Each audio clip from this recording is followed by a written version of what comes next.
Саналы ұрпақ республикалық форумына жиылған көптің қарасы көп. Студенттер, ұстаздары қауымы мен елдің әр өңірінен келген жоғарғы оқу орындарының басшылары бар. Барлығын мазалаған сұрақ білім саласындағы жемқорлықты жою. Шараға жиылғандар студенттер мен кураторлар арасындағы ашық, сенімді қарым-қатынастарды қалыптастыру қажеттігін алға тартты.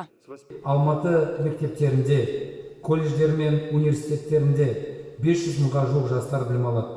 Ел болашағы жастар десек, бүгінгі күні осы жастарымызбен жұмыста олардың бойында жемқорлыққа төзімсіздік таныту қағидаларын сіңіруге баса назар аудару қажет. Елбасы Нұрсұлтан Әбішұлы Назарбаев атап өткендей, жемқорлықпен күрестің тиімділігі бүкіл қоғамның жұмылып белсенді атсалысуына тікелей байланысты болмақ. Олай болса, мүдделі мемлекеттік органдар, үкіметтік емес ұйымдар, сарапшылар мен ұстаздар қауымы болып, қоғамда жемқорлыққа мүлдем төзбеушілікті қалыптастыру баршамыздың міндетіміз.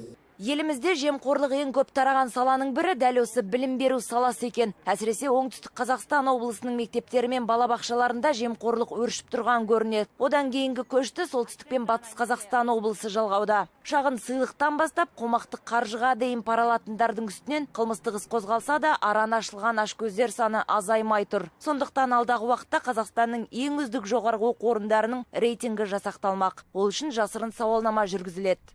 Біздің мәліметтерге сәйкес білім беру саласында сыбайлас жемқорлық едәуір артқан. Елімізде соңғы 3 жылда 687 жемқорлық фактісі тіркеліп, 226 лауазымды тұлға сотталды. Қылмыстық жауапкершілікке тартылғандардың арасында 82 мектеп, 17 колледж директоры, 70 балабақша меңгерушісі, 29 бөлім басшысы мен облыстық білім басқармаларының басшылары бар. Қазақстан бойынша білім саласында сыбайлас жемқорлық қылмыстарының ең көбі оңтүстік Қазақстан облысында тіркеледі. Форум аясында саналы ұрпақ жобалық офисінің тұсауы кесілді. Ол студенттерге қызмет көрсету орталығында орналасқан. Мұнда тек жоғарғы оқу орындарының тәлімгерлері ғана емес, барлық білім беру мекемелерінің өкілдері бас қосып, сыбайлас жемқорлыққа қарсы тығыз жұмыс жасайды. Яғни мектеп оқушысынан бастап қаланың барша жастар үшін де есік ашық. Тіпті пара сұрағандардан, қысым көргендерден де қоңыраулар қабылданады. Шағымдар расталса, шара қолдану үшін бірден тиісті органға жіберіледі. Бұл жобалық кеңсенің басты мақсаты білім берудегі сыбайлас жемқорлықты жою және жемқорлыққа төзбеушілік тудыратын ортаны құру. Негізгі міндеттерімізге білім беру саласындағы сапаны жақсарту, әрі мамандардың адалдық қасиетін дамыту жатады. Сондай-ақ сыбайлас жемқорлыққа қарсы жаңа тетіктерді енгізу болып табылады.